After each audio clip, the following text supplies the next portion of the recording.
ក្បាលវីដេអូចង់ដឹងថាបងប្អូនថ្ងៃនេះថ្ងៃទី16នេះមានបងប្អូនណាខ្លះទៅប្រឡង topic ហើយថ្ងៃនេះដែរខ្ញុំជួបបងប្រុសដែលគាត់ធ្វើការនៅជាមួយខ្ញុំជូនគាត់ទៅប្រឡង topic នៅឯទីក្រុងពូជុនដូចតែគាត់បាននិយាយមិញអញ្ចឹងបងប្អូនទាំងគ្នាគាត់បារម្ភមែនទែនគាត់ខ្លាចអត់ទាន់ហើយគាត់និយាយថា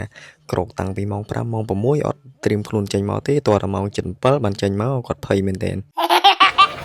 ដូចតែកន្លែងនេះអញ្ចឹងបងប្អូនគាត់ថាទោះជាគាត់មិនមែនជាឯកឧត្តមក៏គាត់អាចដើរលើកម្រាលព្រំបានដែរមកបាច់មានសាក់ឯអាដំកាយស្អីឥឡូវនេះប្រាប់ព្រោះចូលញ៉ាធម្មតាមកដល់កន្លែងហ្នឹងបងប្អូនគាត់ថាគាត់អូផងភ័យផងគាត់ថាអត់ដឹងមិនទេប៉ុន្តែគាត់ថាយ៉ាងណាគាត់នៅតែជឿជាក់លើសមត្ថភាពរបស់គាត់អញ្ចឹងយកកម្រិតបានបាន topic 1បាន2យក2មកភាពពេញខ្លួនយក2បានយក2បានជឿជាក់លើខ្លួនឯងរៀនបានខែបាន2ខែសាច់ទៀតបាន2ទឹកដែរវាទឹកច្រើនណាប្រឡងមិញសង្ឃឹមបាន%ដែរ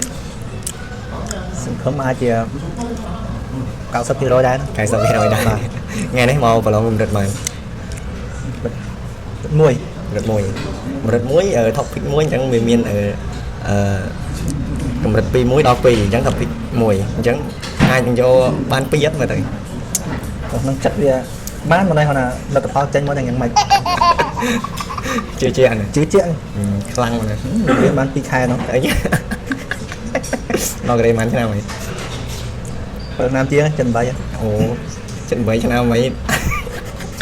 ខ្ញុំរៀនបាន2ខែច្រើនណាស់អូខេតាញ៉ាំចុះនេះ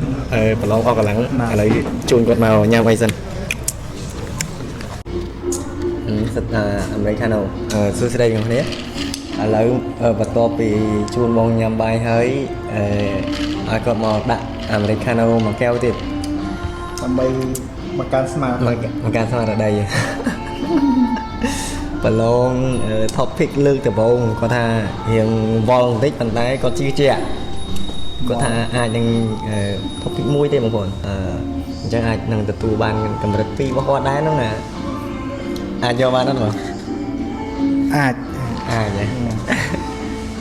មានកន្លែងចេះច្រើនដែរកន្លែងចេះច្រើនដែរមិនមានកន្លែងខុសទេមានវាអាចនឹងតិចតួចអាហ្នឹងយើងត្រូវជឿជាក់ខ្លួនឯងខ្លះបើយើងមិនបើយើងគិតថានេះយើងមកដែរយើងអត់មានក្តីសង្ឃឹមលើខ្លួនឯងសោះវាបានដែរអញ្ចឹងណាបើយើងគិតថាសង្ឃឹមហ្នឹងអូខេជូនពរឲ្យបានចាប់ពី160 170ទទួលបានកម្រិត2អូខេ